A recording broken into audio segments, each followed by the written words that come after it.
I'm Busy Gold, and you're watching The Modern Good. And I'm here today with Jason Phillips. He is a nutritionist in the CrossFit space, and he's also a millennial entrepreneur like myself.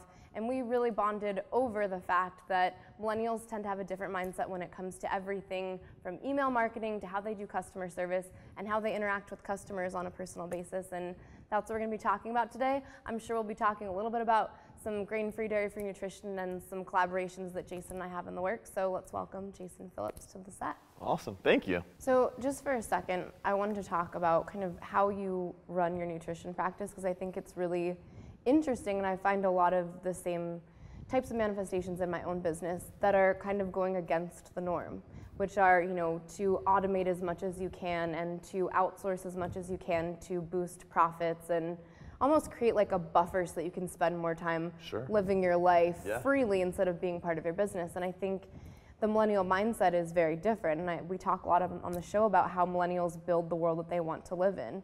And I think you've done an excellent job of kind of really keeping that interpersonal communication in your practice. What is it that you feel keeping that interpersonal communication does for your business, and how do you do it? Yeah, so I'm definitely a lot different in terms of practice than most people in my space. And what I've constantly been advised to do is to go their direction and leverage my time better. And maybe it's just me being dumb, but it's my hard-headedness. I don't know what it is. I like to think it's the fact that I care about people. But I genuinely spend a lot of time with all of my clients. Everyone that I work with has full access to me, text message and email 24/7. And anyone that's been around me knows my phone is not more than like a foot away from me. I can attest to that. I was at an event that he paid for, and every 5 seconds he was like, 1 second. I think I probably stepped out of the event a couple times and had to take a call or two. But I want my clients to feel secure. I want them to know that they're never making decisions with any doubt in their mind. And my story, and a lot of people probably don't know, is that I was anorexic to start. And I know what it's like to go through I think some of the people watching are like, curveball, didn't see it coming. Curveball, didn't see it coming, right? You gotta tell us the whole story now. I'll tell you the story. Okay. So when I was 18, I was one of the top golfers in the world as an amateur. Definitely thought I was gonna play golf my whole life. Played with guys like Tiger, played with a lot of the guys that are on tour today, and clearly didn't give a shit about nutrition, right? You can swear on the show. Okay, good. Until we get picked up on network, and then it will have to get bleeped. So, but they, honestly, I think the joke I've made a million times, and it's probably really old and really stupid, but like I thought chicken fingers was a protein source. And that's kind of what my family beat into me. It's sad, but I think that the majority of Americans would actually think that was They probably do, and they probably think it's, oh, well, that's my protein for the meal. That would be like they're eating healthy at Pizza Hut. Oh, I'm trying to watch the waistline. I'm gonna get chicken fingers tonight. Exactly. But they'll get the Diet Coke with it. Yeah, the diet, but it's diet. Exactly. Supersize that diet, though. Supersize the diet, okay. So, got hurt, kind of, my coach recommended I go to like rehab for my shoulder, and when I was in the rehab setting, I kind of fell in love with the gym. I'd never trained a day in my life, weights were too heavy, I was too lazy. So you didn't work out at all when you were doing the golf thing? Never worked out. So I'm naturally a really skinny guy. Like I graduated high school at Again, people in the audience are like, what? I graduated high school at 128 pounds, That's pretty small. I was 5'9", $128, that's tiny. Pretty small. So I started falling in love with it around the same time. Mind you, I'm 18, 19 years old at this point. This is back in '02. And Abercrombie & Fitch was very popular. I was approached by Abercrombie & Fitch to do some modeling for them. And I'll never forget, because upon leaving that interview, the woman said to me, make sure when you send me pictures, you send me ab shots. Well, you were like, what? If you think that I had abs eating chicken fingers and pizza, I was not that genetically gifted. And I had no idea what I was doing. I had no clue how to get in shape. I didn't even know, I didn't know the first thing about it. I don't even think I liked vegetables then. I think I was that kid that was like, I think when I went to Taco Bell, I got tacos without lettuce. That's how much I despise vegetables. I've met a lot of people lately that are like, I'm trying to eat vegetables. I got corn last night. And I'm like, that is not a vegetable. So, in Canada, by the way, they also think it's vegetable. It's very confusing. Canadians. All Canadian vegetables. My husband's behind the camera and he's like, damn it, don't talk about Canada. I love Canada. Oh, Canada. But they really do. They think corn's a veggie. Well, they've got some learning to do. We should go to Canada. I know, and let's go tour in We're Canada. going to go tour in Canada, We'll and go we're from going to restaurant educate. to restaurant, educating them about The corn is not vegetables. a vegetable tour. My husband is shaking his head, mortified for his country right now. They know My that poor country. He knows that we're coming. Yeah, we're coming to Canada. So, So but talk anyway, about so no lettuce. yeah, so I didn't like vegetables. I was really bad at eating. Anyway, long story short, I started asking around, how do you get abs? How do you get abs? My pediatrician at the time. What types of people were you asking out of curiosity? I'm like picturing you for some reason asking like a homeless guy on the street, sir, how I do you didn't get go abs? that far, although if you know me, I would probably do something like that. Yeah. No, I went to some friends. I asked a couple people in the gym, the trainer that I had hired, the rehab guy I was working with. And they all had their different ideas, but the person I trusted the most was my pediatrician, and he still a very good friend of mine to this day. He's a good family friend, and he said, hey, magazines have really good articles. It's all about nutrition. And so he's directed me to these magazines. Well, you'd find me at like Barnes & Noble, like flipping through Muscle and Fitness, and like, I'm not sure I'd ever correlated like nutrition with physique in my whole life. And the problem was at the time, all the literature that was written was don't eat this, don't eat that, don't eat this. And quickly It's all very, I realized. Like, restrictive language. Yeah. And I quickly realized there was a lot of things I couldn't eat. And so I didn't eat. And then it also said do a lot of cardio. Well, I did a lot of cardio. Before I knew it, I was probably eating under 800 calories a day. Oh my And I was doing upwards of an hour and a half of cardio a day. And that's pretty much the definition of anorexia. And I thought I was still fat. And exercise, bulimia, all at the same time. All at the same time. So I actually was 2 days away from my parents and my doctor having an intervention. I didn't find out obviously till later, but they told me. And yeah, that's kind of where that sat in my life. Obviously, I overcame it. At the time, I was a business major in school. It completely changed my life. I went to school, obviously, for exercise science, fitness, and nutrition, and I just had a passion and a belief that I needed to now pay it forward and help a lot of people. And so obviously there was some turning point that got you to kind of snap out of it before you had that intervention. What was the turning point, and how did you actually transition back to living a healthy, non-anorexic lifestyle? So I think that anybody that's able to eat under 800 calories a day and do all the cardio is somewhat type A, to the point where like, you learn a lot about yourself, and you become very disciplined. Not in a healthy way, but you do become very disciplined. Well, it takes a lot of control. It does. And so at the time, I was opening up Gold's Gym in the morning from 5 a.m. to 11 a.m.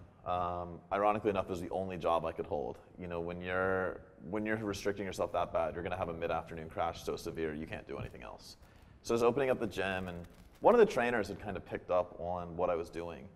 And she said, hey, there was this bodybuilder that would come in every day, and I'd be like, I want to look like that. And he was ripped, he was getting ready for a show, he had, he was big, and I was like, I really want to look like him. And she's like, well, I write his diet. And I was like, oh, well, will you write my diet? Like, that would be really cool if you could help me look like that and not get fat. And it was always not get fat. And did you associate yourself with being fat just because you didn't have abs? Yes, 100%. So to you, that was kind of your definition. To me, that was in a lot of my personal development work, it's kind of, we talk a lot about humans and associating meaning, and really that's all, we're computers basically that associate meaning to different things, and it's based on our emotional experiences growing up. So for a lot of people, getting out of it is actually reworking how you're defining fat. So that's interesting that you fat that was my definition. I don't, having abs. looking back on it today, and I don't think I've ever had that kind of thought, but looking back on it today, I don't think I ever looked at arms, shoulders, legs, anywhere else, right? I think it was all just midsection. Did I have 6 abs or did I not? And looking back on it now, if you were to kind of like actually look at yourself at that age, would you say that you had body dysmorphia? 100%. So you probably didn't look as bad as you thought that you looked in your no. head. I mean, I can actually remember getting a body fat test done, and I think I was like 6%. And 6% for anybody that knows true body fat, that's pretty lean. Yeah, and I think I had like that last little bit of like lower ab fat, and as a result, it was really insulin resistance because I wasn't eating enough food. Actually, as I ate more food, I got leaner and leaner, which, as we know, there's a reason why. Absolutely. I didn't know the science back then. I know it today. But yeah, so that was really the turning point. So she said, I do his diet. Yes, I'll do your diet. And to show you how type A and control freak I was, she said, you need to eat 4,000 calories a day. And Looking back now, I would never tell somebody that's anorexic eating 800 calories to immediately jump to 4,000. Yeah, I mean, she clearly was out of line making that recommendation, but I'm tough. forever thankful for her. I was so neurotic, I went to Barnes & Noble. I bought a calorie counting book. This was long before the days of Calorie King and MyFitnessPal. No iPhone. No there was no app for iPhone that? back then. I think I thought I was cool because I had a flip phone. I don't even think I had a color phone yet. Like, I think I was just excited about a flip phone. I just dated myself really badly. Yeah, you really did. I was having a conversation the other day about remember when phones with cameras came out and everyone, they had to come up with creative commercials to like try to sell people on how you could use it, and now just going throughout the day, I can't imagine not having a phone to like snap a business card, photo, or receipt. And they used to have to sell us on its application and relevance, and it was kind of a tough sell. But that's crazy. Anyways. So I went home, I bought the book, and I made a 4,000 calorie meal plan. And I did that every night for weeks and weeks. And I vividly remember being a couple weeks in and looking in the mirror and being like, wow, I'm not fat. And it was eye-opening that I was taking in this massive caloric load. I knew 4,000 calories is a lot for most people. And even the people at the gym that didn't know what was happening, they were like, man, you eat a lot. And I thought it was crazy that they were like, you eat a lot, and I wasn't fat. And I started putting 2 and 2 together. And out of curiosity, were these 4,000 calories, were they split up between 3 meals, or were you at the time on one of those like eat a million times a day? I think I probably did 5 or 6. 5 or 6. Yeah, I don't remember exactly, but I was up at 4 in the morning to get to work, and I was probably going to bed 9 or 10 at night. So it was definitely spaced out quite a bit. Training wasn't anything crazy intensive. It was standard bodybuilding, 1 body part a day. I didn't have any crazy protocols or anything then. And honestly, the crazy part is I reduced all my cardio. So where I went from doing 90 minutes plus a day to none and eating a lot more, I was like, oh my gosh, things were working. So that was very eye-opening to me. Then I went to school and obviously learned the science. And even while I was at school, I helped a lot of people with their diets. I was the college guy that was a trainer at Gold's and, did all that. Maybe it was my way to meet girls, I don't know. But Probably. I mean, that sounds like college me. Sounds like, I'm trying to picture my husband in that position. That would have been something. Would have been standard. It would have been all right. Standard. So do the trainer job, meet girls. So I did that, but it was cool. I mean, I got to help a lot of people with their goals, and really I think I have forever felt indebted to the people that helped me, and I see a lot of myself when people come to me and want help. And I think this all stems from your question about why do I help people the way I do. I can't imagine giving somebody a diet plan and saying, well, good luck. There's a lot of implementation pieces that go with it, and there's a lot of lifestyle factors that are going to go into it, and there's a lot of just mental hangups that you're going to have that need to be addressed. And I think that's why I coach the way that I coach or implement the way that I implement. What was it about that one trainer that made you trust her? Because you got over a pretty life-changing feat just by trusting one person, and I'm wondering how you've maybe brought some of those qualities into your training or coaching practice to kind of bring that implicit trust into the relationship. She was very fit. She's probably the most fit trainer there.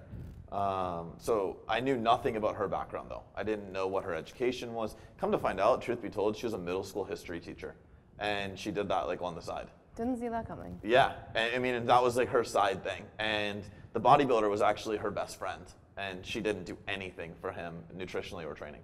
It was a complete lie. So it was just meant to be. It was happened. just that was like she saw what was happening, and she was like, I'm gonna fix this. Yeah. So she was smart enough to know that she had to lie to get you to absolutely to take her advice. Sure. So I don't know. Do you bring that into your practice? I don't lie to people, I promise. No, but whatever it was, I trusted her. Call it fate, call it some sort of divine intervention, but it happened, and it was definitely meant to be.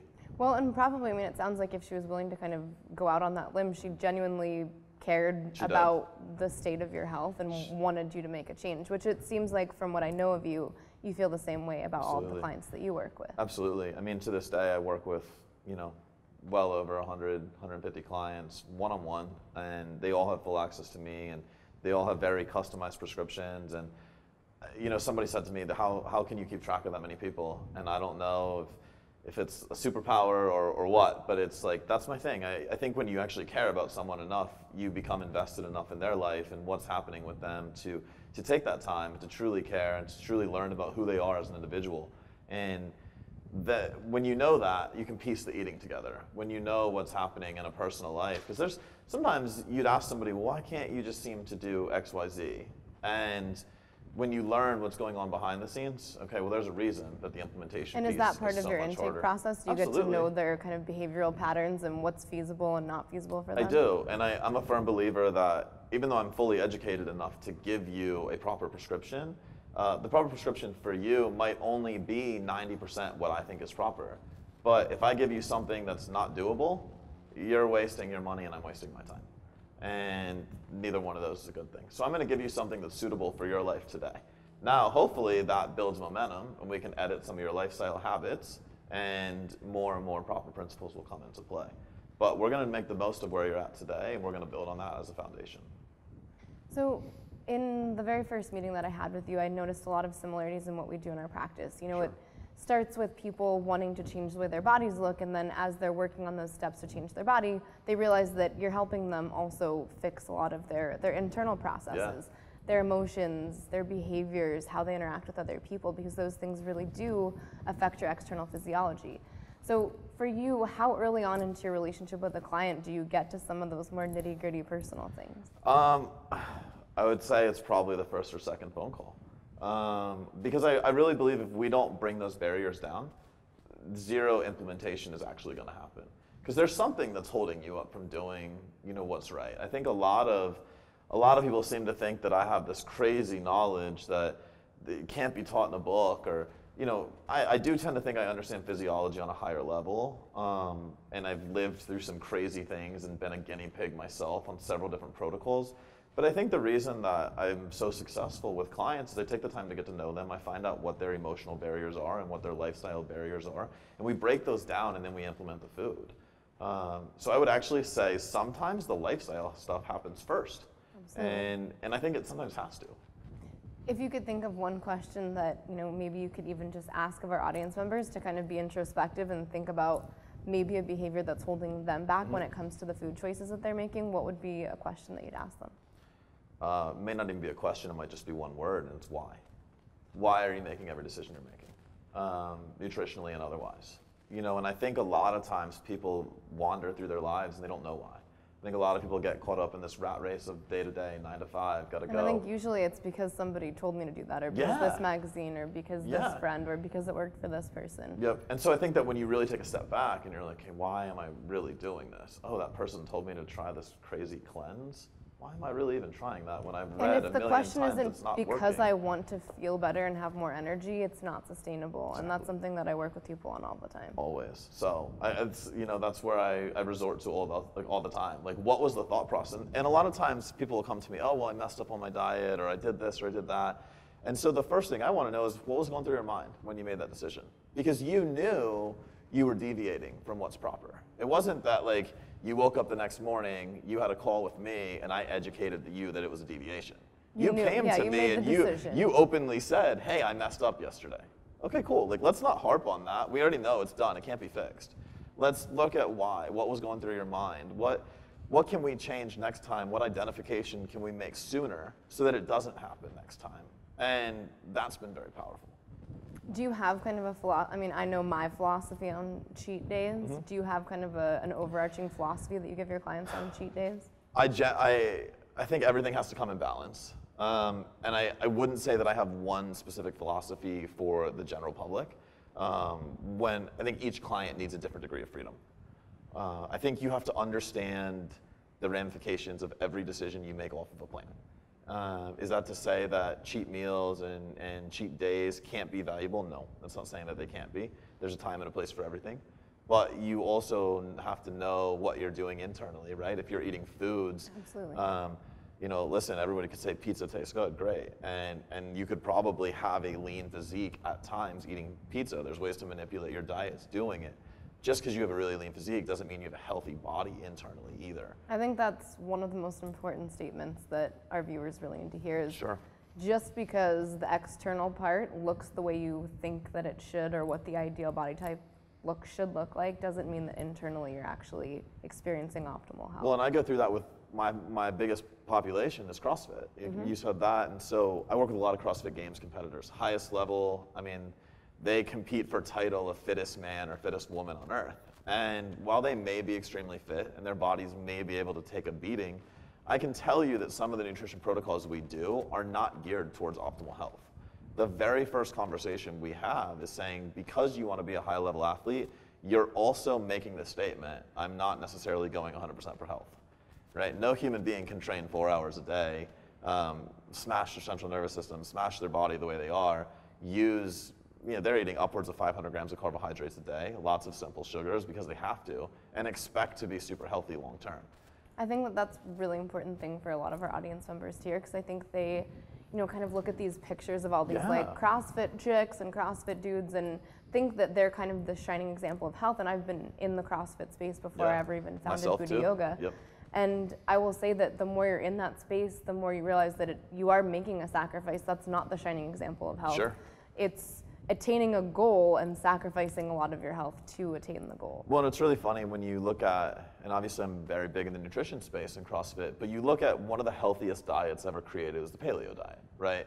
And we all know I'm big on that one. Right, you're huge on it, and I think there's and more so for many the internal physiologic aspects of it, especially with autoimmune disease. Right, and so you look at the healthiest diet out there that we both agree, and you apply that to CrossFit, and all of a sudden it's very inadequate.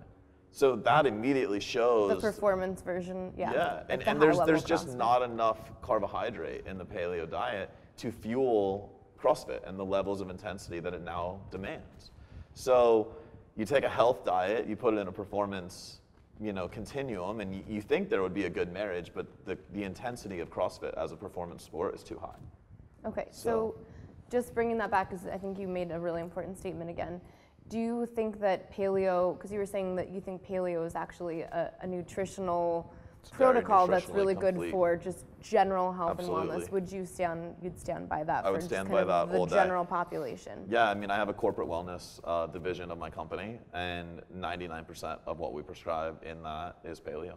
And what would you think that the main actions are that paleo diet would do just for somebody that's kind of generally experiencing chronic symptoms? Maybe they're tired, maybe they have kind of like neuropathy or just excess weight gain that doesn't seem to go away with any other change. Yeah, well, you're going to eliminate things like refined sugars, obviously, immediately. You're going to get a lot more healthy fats in your diet. But most importantly, you're going to stabilize your insulin levels all day. Insulin being a storage hormone, you're going to store less body fat. You're going to improve your blood lipid panels. A lot of people have like jacked up triglyceride levels. You're going to see those improve, and everyone's like, wait a minute, you eat lots of fat. How can that happen?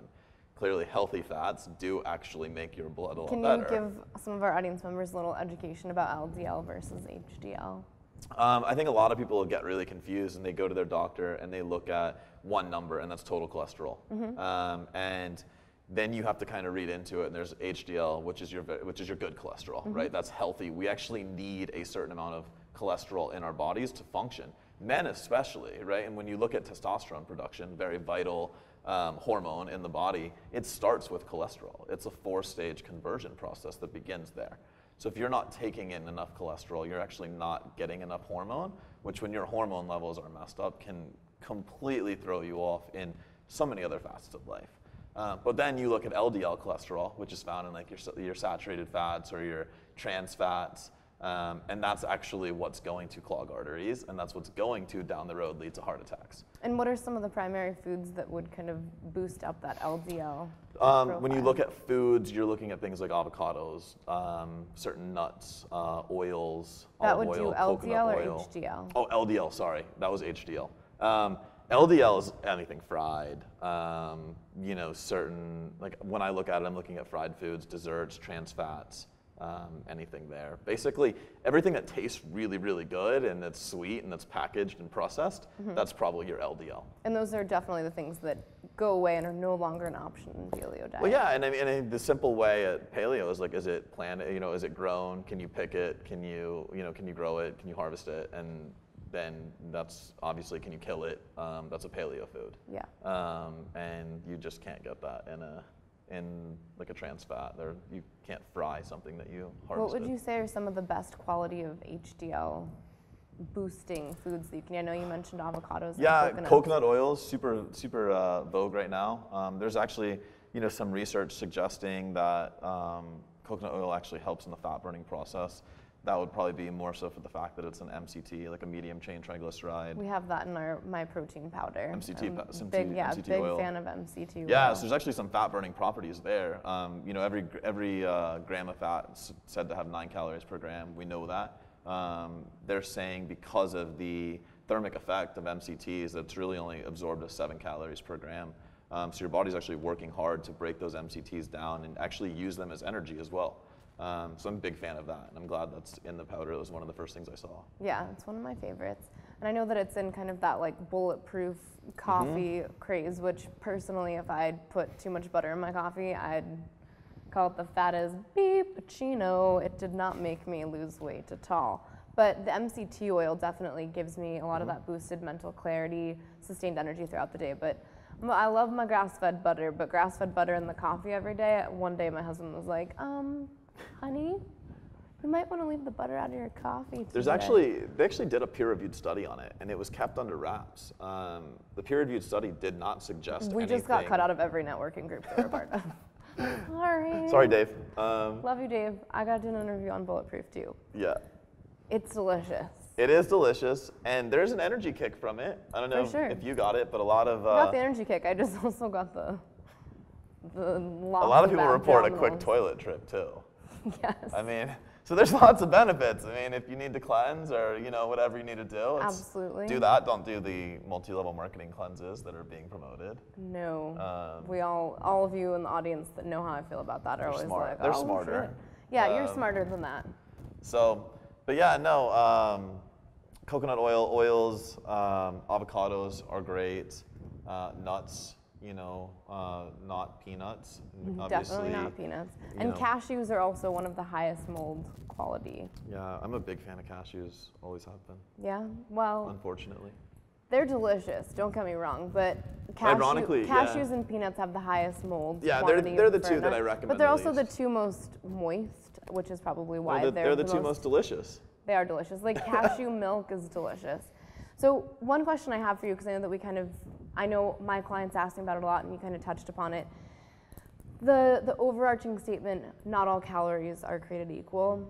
I know that that's true, but can you explain to some of our audience members how calories are not all created equal when you divide them between their relation to different macronutrients? Yeah, so you got to look at the impact on the body from a calorie and where it's coming from. And so, obviously, we could take 10 grams of carbohydrate from vegetables and 10 grams of carbohydrate from pure sugar. And the way they react in the body are going to be completely different. Obviously, the 10 grams of carbs are going to be high in fiber. Your body actually has to work to break that fiber down. So there's what's called a thermic effect, and it's actually going to completely change how your body uses and assimilates those calories. Whereas you take the 10 grams of carbohydrates from sugar, you're going to get a massive insulin release. Initially, you might feel really good because that insulin spikes, but then it's quickly going to plummet, and you're going to have that nasty crash that everyone talks about after sugar. The sugar crash. Right, but also insulin's a storage hormone. So it's also going to make your body much more susceptible to then storing additional body fat. So clearly calories are not created equal. The best example of that was they did like a Twinkie diet and a McDonald's diet. Oh, they both sound like they would kill you. Yeah, well, they did them, and what we found out was in a calorie deficit, and I can't even begin to imagine eating enough Twinkies to be close to a relative calorie deficit, but somebody did it. Like the blood lipid panels were destroyed. So clearly the person's health was destroyed. He lost a little bit of weight, but his body composition actually got worse. So now his metabolism higher was body worse. fat? Higher body fat, less lean tissue. As we know, and as my clients know, lean tissue is your most metabolically active tissue. So any diet should actually be set up to also help you preserve lean tissue. Which we're going to talk a little bit about our vegan 30-day slim down in a second, because that's exactly what we kind of teamed up to try to give our unfortunately skinny fat vegans, which you won't be skinny fat for long. You won't be skinny fat after this program. Jason and Busy are on their way to help you.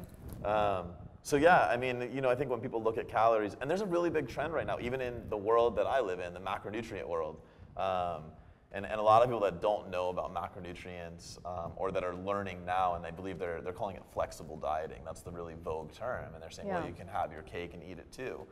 From a physiology perspective, yes, the calories will align, and sure, it create weight loss and weight gain.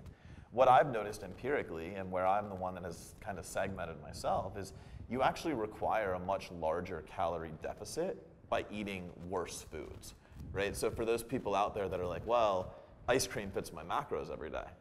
Potentially it does. I'm not going to dispute that, right? Science is science. But you're also going to have to eat much less overall food to achieve your goals. Whereas you could be eating much more really quality food, achieve your goals, and feel way better. Yeah, I've seen, and I think I added you to it, that if it fits your macros In the Facebook page. group, and yeah. you always see these people that are like, yeah, it fit my macros today, and it's like the most unhealthy, ridiculous food ever. And Yeah. I think one of the things, and I know that you and I are aligned on this, which I feel like, you know, in the nutrition world, and sorry to call out Jillian Michaels, but I was reading an article and it was asking Jillian Michaels for her, you know, top, you know, weight loss tips. And it was like, for those of you that don't have willpower and self-control, when you're done with half your plate, destroy the rest of your food with salt. Where it's like, if that is the world that I have to live in as somebody that helps people with nutrition and I haven't wellness, read that, like, but that's a terrible idea. it was in Self magazine or Shape magazine. And to me, until there are more of us in the world that are actually helping people understand your internal health and wellness needs to come first. Yeah. And that then leads the way for your external Yeah. physique to change. Until people like us start coming out there more, I'm worried about how nutrition is kind of becoming this vogue thing, like you were saying, where it's like, well, it fits my macros, and they're sitting like eating a gigantic thing Yeah. of Dominoes. It's like, Well, the biggest thing now is donuts. Like, for Right. whatever reason, in the space, like, and these specialty donut shops are popping up everywhere because of the popularity of donuts. Well, in the flexible dieting space, they're like, oh, well, donuts are like the holy grail. If you're not eating a donut after your workout, you're not cool. I guess I'm not cool. Like, I mean, we knew I wasn't anyway, but like, I mean, I don't eat donuts, and so that really just killed my coolness. or the chocolate milk recovery. Oh yeah, yeah. Well, yeah. Oh I mean, that's my like God. in grocery stores, right? Like Or they how have their own about whole recovery wheat drink. pasta and cottage cheese for every meal? Yeah. How about that one? Yeah. I sometimes, just because I am a compassionate person, I know you are too, I just see these people that are, you know, reading a magazine or watching a trainer on like The Biggest Loser, Yeah. and really they're just kind of pushing whatever kind of big agra wants them to push, like whoever's advertising on the TV station or whoever's advertising in the magazine. I think it's really important for people like us to actually speak out more and show like, hey, we're living examples of health and wellness. My kids are paleo, my husband is paleo. Well, a lot of people don't understand that there is, and you hit on two things that I really kind of want to reiterate was, one, first of all, you said like the physical is secondary to the internal, right? And so I've actually coined the phrase recently with my CrossFitters that the physical follows the physiological. And a lot of what I work on is metabolic recovery, feeling better, and those are all internal signs. Those are all, are you hungry? Are you sleeping well? What's your energy like? What's your hormone levels like? What's your libido like, right? All these things that are, you can't get that from any visual. It's all internal, it's all physiological in nature. But until those things are fixed, nothing out here is gonna get fixed. And if it is, it's very short-lived. Very temporary, Yep. absolutely. So, and that's what people don't understand. You gotta heal the inside first. That was the first thing. And I don't even remember what the second thing was because it was so good. But, oh, you talked about the agriculture and people advertising. Yes. So much of what's talked about out there is money driven. It's all marketing driven. You know, if milk farmers aren't selling a lot of milk, guess what you're gonna see on TV? You're gonna see advertisements about why milk is super healthy. And that's when you're gonna see all of a sudden trainers be like, chocolate milk, it's Yeah. the best recovery drink ever. Yeah, because they're getting Said paid. no one ever that wasn't getting paid for it. Yeah, because they're Good getting Lord. paid. So I mean, and I've been approached several times by random things out there. Hey, will you promote this to your clients? No, I will not. You know, my ethics will come first. No paycheck is ever going to supersede that. And I think again, and we talked about it kind of at the beginning of the show, that millennial mindset and how we're doing things differently than a lot of our predecessors and even people that are kind of doing things at the same time as us. How do you think that millennial mindset kind of affects your kind of grasp on ethics over financial? Yeah, I think we've grown up as millennials, finally taught to really be individuals, to be strong individuals. You know, I think the generation prior to us was very set. How do you grow up, right? You go to high school, you go to college, you get a 9-to-5, you work for the man, you create a healthy retirement, blah, blah, blah. You know, I think our generation has been encouraged to find yourself, to be yourself, and to create an impact. The impact I create is not going to be funded by some company that I don't believe in. It's going to be something that's driven by my passion and what I truly believe in and what I know can actually help people and deliver quality results. So, and I think that, you know, meeting you, it was the same thing. I mean, I remember watching you talk at Michael's event, and it was like, holy crap, like, she's not going to take crap from anybody. She's going to do it her way or no way. But what I respected about it was, one, it was proper. Everything you said, I agreed with 1,000,000%. But two, you're like, this is what I do. If you don't like it, peace out. And I respect that. I think that everybody should be that strong in their beliefs and their convictions. I just think that so many people are, and not even in our generation, but some in our generation as well, they just are kind of like, you know, they're like a leaf floating out there. Like, wherever the wind carries them, that's where they're going to end up. Like, screw that. Like, let's do what we want to do. So we were talking about how the millennial mindset is different in, you know, not only the workspace, but also how we're consuming marketing messaging. Sure. And I think you were talking about how millennials kind of don't have that floating around like a leaf, always looking for, you know, who to be the expert. They really kind of believe that they have the capability to be the expert. And I think both of our businesses have really thrived in actually helping people kind of grow into that leadership role and become their own experts. Yeah. How do you see your business kind of adapting and growing to really keep kind of churning out new leaders? Yeah, so honestly, I just launched that first kind of piece in my business this year. You know, I'm firmly am aware that I'm only one person and I can only touch so many individual lives based on the number of hours there are in a day. So I also know that I don't want people in the nutrition space out there preaching ideas that I don't want out there, right? I want them practicing the methodologies that I know are proper and that work. So I actually just started my first mentorship this year, where I brought on a group of 10 people. They're learning not only my methodologies, but how to implement them and how to create a successful business as well. So my first 10 people are currently going through it. We're actually 3 weeks deep. All 10 people already have clients, and I'm co-coaching those clients with them, teaching them how to go about it. And it's already off to a really good start. So that's my contribution to the next generation. The next one would be something you and I are working on. I know, we're so excited about it. So this is probably the idea that I'm most excited about moving forward, and I think that you and I have both lived in the business growth or entrepreneur space for a while, and there's all these mastermind meetings out there, and people hear this word mastermind, and it's like... It literally makes my skin crawl. It does, right? Because like, only because we've been. For most people out there, they're probably like, oh, what mastermind are they going to say to go to? Because they, they think it's a really good word. It sounds like a kids movie that's going to have an evil character with a gigantic. But people have associated it and they talk about it, and there's so much good connotation in the majority of the public. And then you go to these things, you spend 20 grand, and you show up and you're very deflated. You leave there, and I always tell people you go out and you're super motivated, and all the person that owns the mastermind did was get you super excited, get you super hyped. You're like, oh, you're going to make $1 million, and you're going to have this and you're going to have that, and then you go home and you look at your notes and you're like, oh, what's step one? Step one is to promote everybody else's brand in the mastermind with no deviation whatsoever. Yeah, like this person wants you to promote that, but nobody actually wants to help you with your business, and nobody actually wants you to develop your own ideas. And a lot of people actually have nothing to offer other than to copy a methodology that is passed around throughout the mastermind.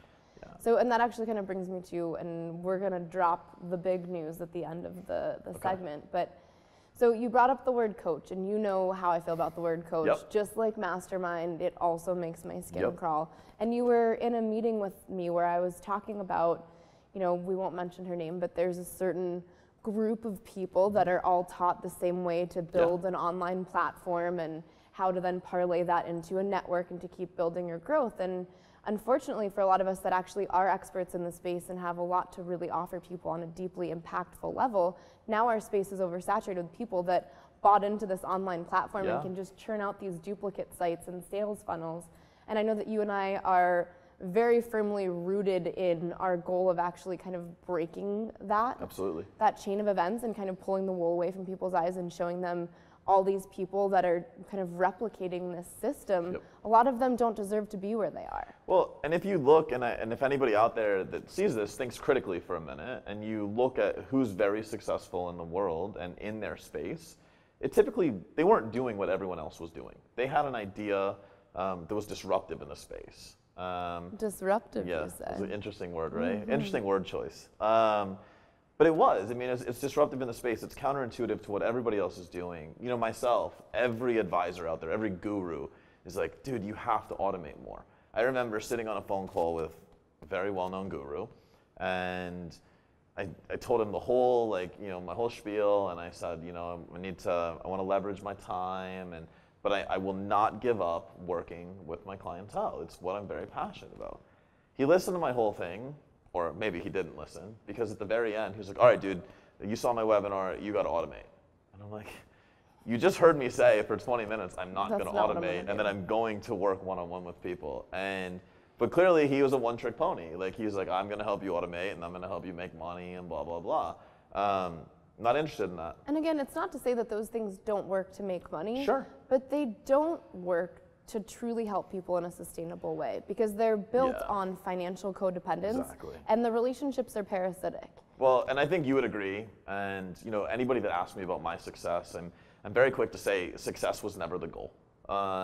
I'd be lying if I said we don't all want to be successful. Of course we do. But I never set out and was like, oh, I want this much revenue and this and this and this. I went out and I was like, I want to help people. And I want to develop a solution that truly can help a ton of people. And so I started helping a very small group. That group grew. It grew again. It kept growing. And because of that, I'm successful. But I didn't reverse engineer the success. I built upon what I knew I could do. And I think what you and I are both very good at and adept at, and we agree that needs to happen, is we need to help people leverage their skills a little bit better and truly serve and truly help people in the world. And when you do that, everything comes to you. I totally agree, and I know that you and I have talked about this before, but just the benefit of building not a network of people that you can have cross-promote your product and all be part of this kind of, incestuous networking group, but a network of people that actually have skills in different areas: graphic design, advertising, social media. Those are the networks that actually help you leverage a brand that was built by somebody that has their heart in the right place, has the consumer's health in the right place, and the sustainable growth of a business that, like I always say, is going to be tattoo worthy. Where people believe in your brand so much that it becomes tattoo worthy, not something that is going to become obsolete. People have tried to knock off my Booty Yoga brand a million times, and I always say they can copy some of the moves, they can try to copy the name, which people have even done before, and tried to spell it differently. You know who you are if you're watching this. You can't catch me. I'm way too far ahead. But you can't ever take the soul. Yeah, no, it's true. And our businesses have soul because we put the consumer's health and mindset first. We're not in it for money. And I think one of the things that I find the most struggle with is when you are in it for the right reasons, sometimes getting that money in return, you actually start to feel guilty about it. And then you kind of devalue yourself, and you have the people around you that are like, hey, I've told you this yourself, you're not charging enough for what you do based on your time. Everybody tells me that. And I mean, and the reality is, if we're talking pricing and my pricing structure, I want to help people. And I know that if I continue to raise my prices, which is necessary, it's part of, it's just part of the economics of what I do, but I don't ever want to outprice myself from where people can't get my help. Fortunately, I have team members that do work at a lower price point, and now you can get access to somebody in my network at the price point that you desire. But for a long time, I was the only one doing it, and it broke my heart to get on a call with somebody and hear them say the reason I can't work with you is financial.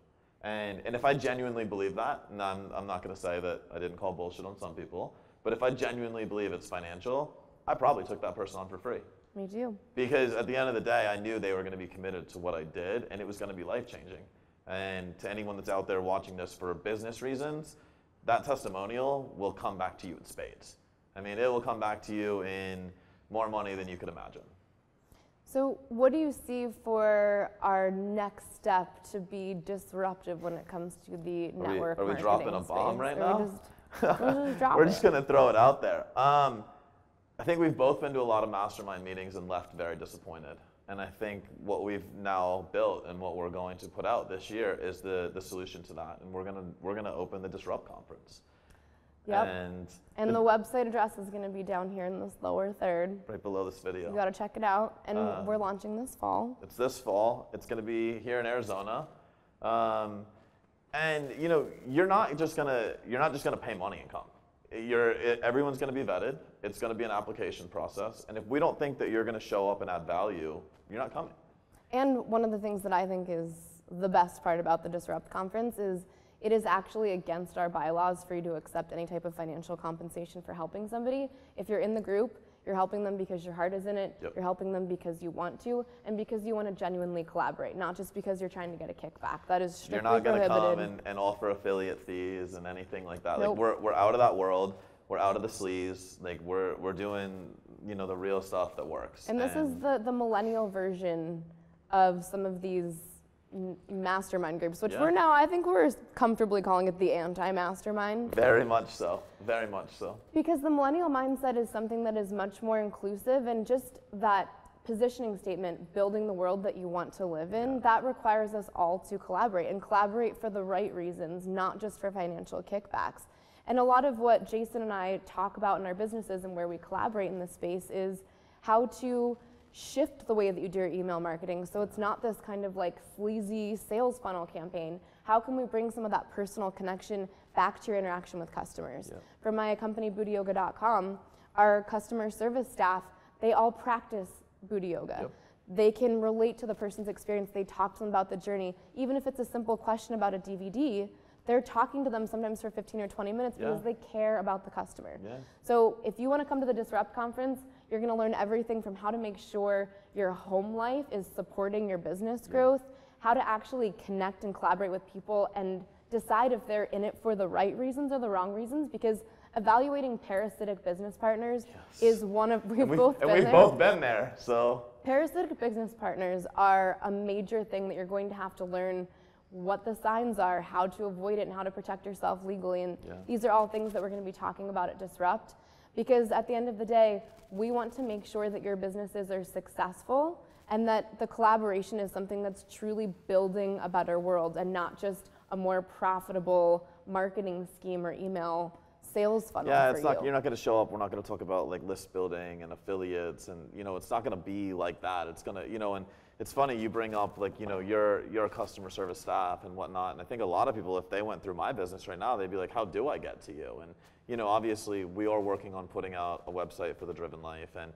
those things are coming. TheDrivenLife.co. TheDrivenLife.co will be live by the time this video airs. But, I've built everything I had on a personal relationship. If people wanted to get to me, they Facebook messaged me.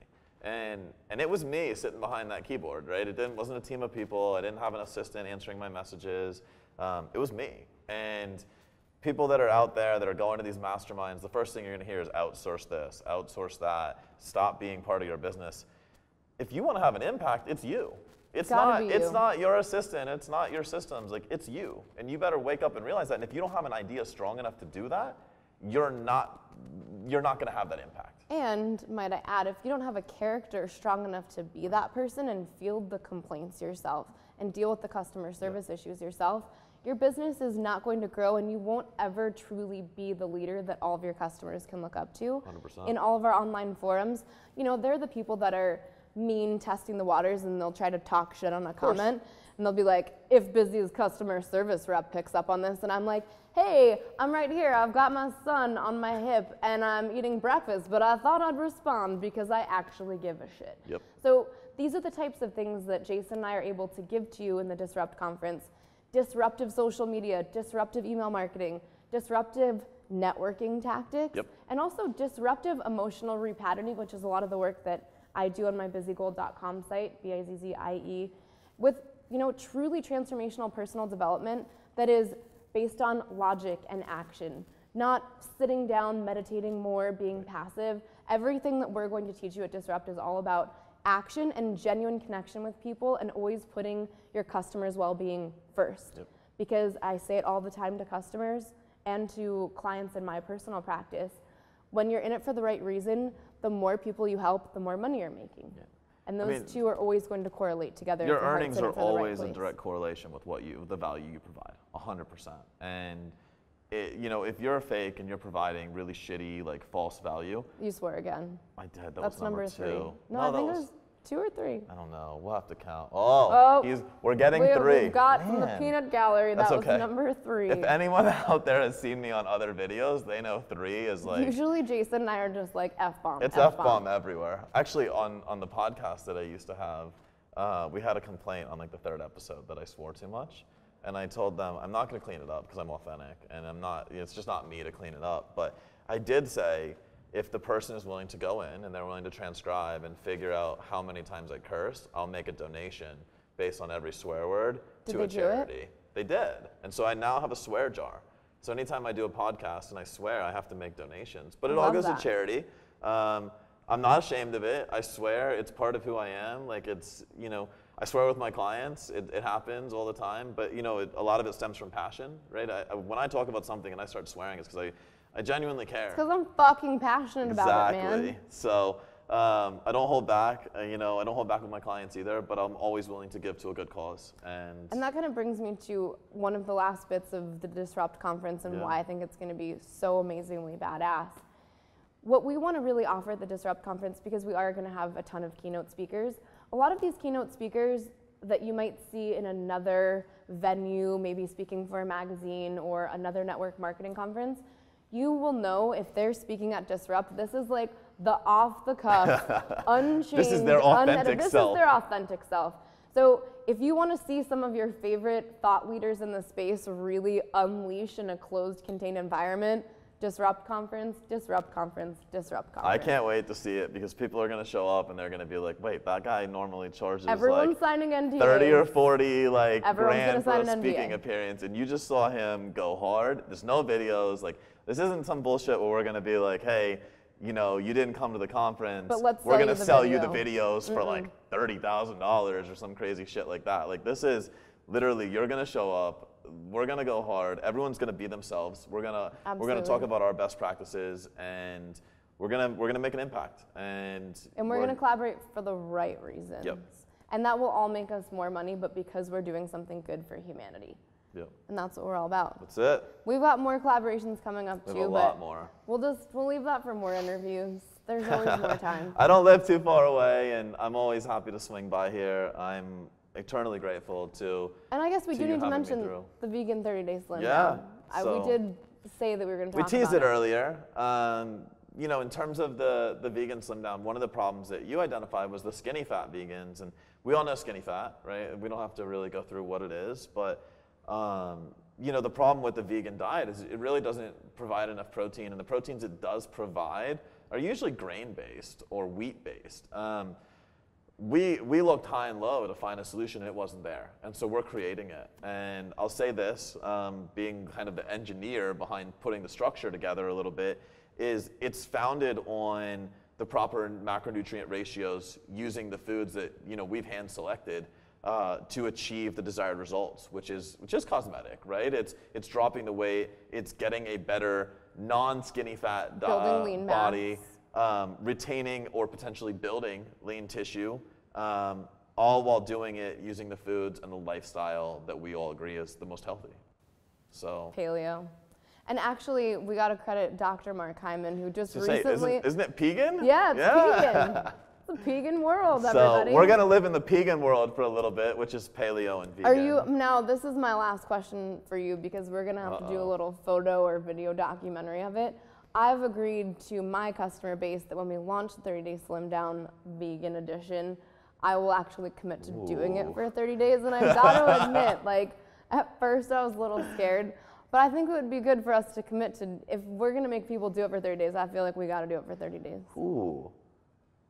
All right, I'll commit. I'm on video. I'm committing. He's committing. That's some scary. That's some scary shit. From a former anorexic to be vegan. To now I'm gonna do a vegan diet. Dr. Mark Hyman, if you happen to be listening, you're next on the show, buddy. You and me. There we go. We're gonna get even more in depth into the vegan diet, which is funny. Let's do it. So, all right, we're doing it. Vegan for 30 days. We're in. If you want to check out Jason, you can look him up on Instagram, Jason Phillips Fitness. Yep. And his website, thedrivenlife.co, which we helped him with on the branding. Yep. And the Disrupt conference, which we'll put everything in the link below so that you can check out everything we've got to offer. Thank you so much. Remember, at The Modern Good, we're all about building the world that you want to live in, and Jason is doing just that. So thank you so much for coming on the show. Thanks for having me. It was a lot of fun. Of course. See you guys next time. Bye.